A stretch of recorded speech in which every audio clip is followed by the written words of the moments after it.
Hi guys, welcome back. In today's video, I will be doing another Shopmissa video. I know I do quite a bit of these, but I can't help it. I love Shopmissa. I recently received my latest order and I ordered a lot of things, so let me know if you guys would like to see a haul video.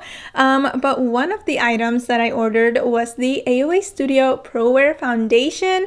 This is part of their Paw collection, which donates to animal charities. This foundation retails for $1.55. I have been wearing this for the past week or so, and I have used it with different primers. So I have used it with their AOA Studio Aqua Hydrating Face Primer, which looks like this, and then I also used it with their AOA Studio Perfect Filter Face Primer, and there we go. And that's what this one looks like. This is another one that I got, and I also tested this one out.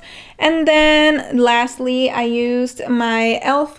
Poreless Putty Primer, but to be honest, you guys, I have to go back and check the footage. I'll probably add a little edit somewhere around here because I can't remember if I used the regular Poreless Putty Primer or if I used my matte putty primer, because it's kind of hard to tell them apart sometimes because they look like this. This foundation claims to have a semi-matte finish, and I agree. And so with foundations that have a semi-matte or matte finish to them, usually if you have dry skin, you're not gonna like them very much. You're probably gonna have a bit of trouble with it. While testing it, I realized that this will cling on to any dry patches that you have. I am wearing it on my face today. I am wearing a mixture of the shades 372 Buff and 373 Sand.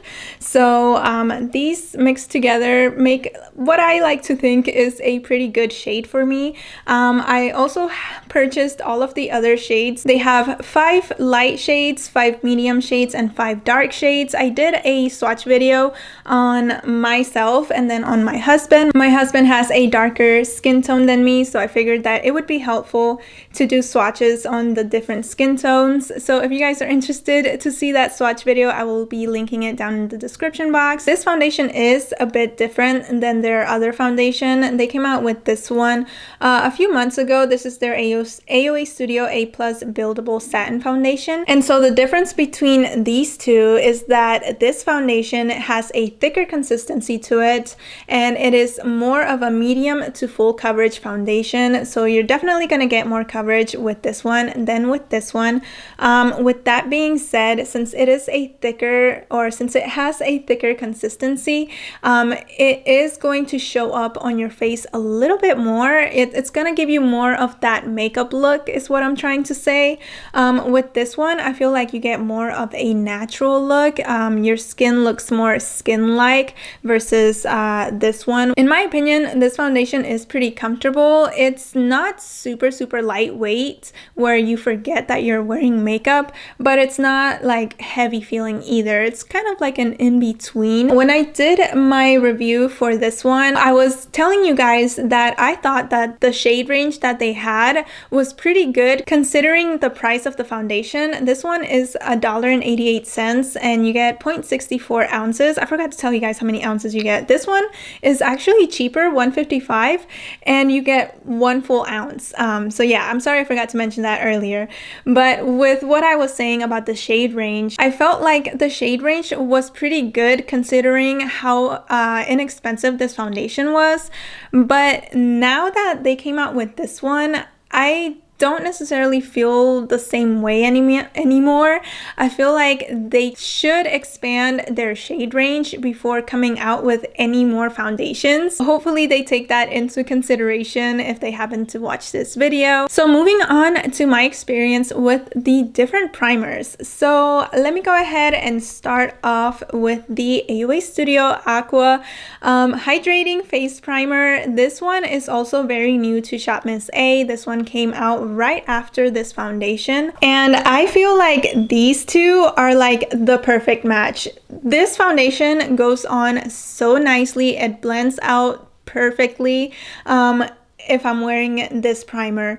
It's just so lightweight. It's very refreshing. Like, it actually feels a little bit cool on your skin.